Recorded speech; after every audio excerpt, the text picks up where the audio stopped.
Hello, my guest today is Gunnar Habitz. He's sales manager at CloudRecover. Welcome, Gunnar. Hi Peter, good to be here.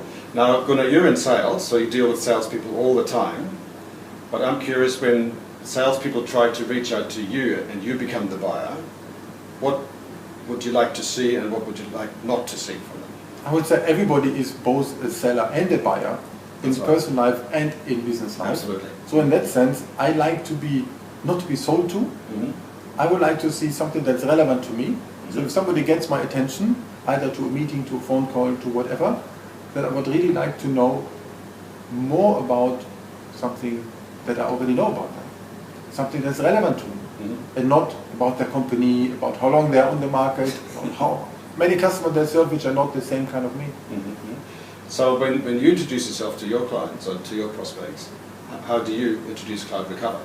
So on CloudRecover side, I have, of course, the option to say we serve Australian customers already since 1999. We have 2 data centers in Australia, according to Australian data center law, and everything like this, I can. But these services like backup might not be so obvious in the first place for them.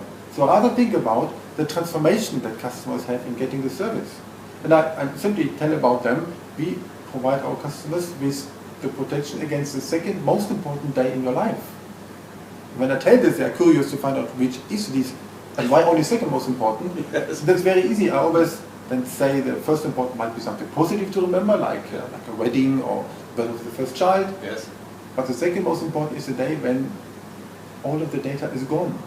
And there are studies telling that 2/3 of SMB companies go out of business within a year when this data breach happens, and we protect customers for them. It's a business continuity, but taken on a bit more humor side to talk about instead of just buy specs. Yeah, and also inside a bit of human curiosity in what you're selling, because you're actually telling me only half of the story, right? You're saying the second most important day of your life, and you go, what could that be? And then that draws me into the conversation and makes me ask, well, what is that? And then inadvertently by doing that, I've given you permission for you to talk about the organization and to sell to me.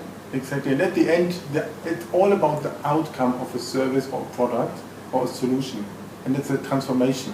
And the only way to really get into this is to wake interest and then to request, of course, information.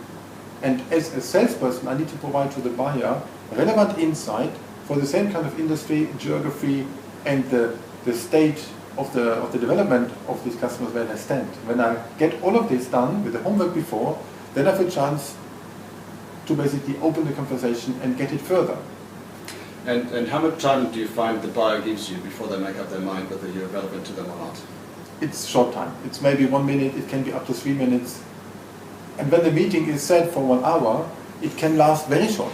Yes. Or alternatively, yes. When I have somebody who tries to sell to me and I realize easily it's not relevant to me, it gives me a chance to get some free time to work other things. Just switch off and let them talk. Exactly. Thank you, Gunnar. That was really good insight. Thank you.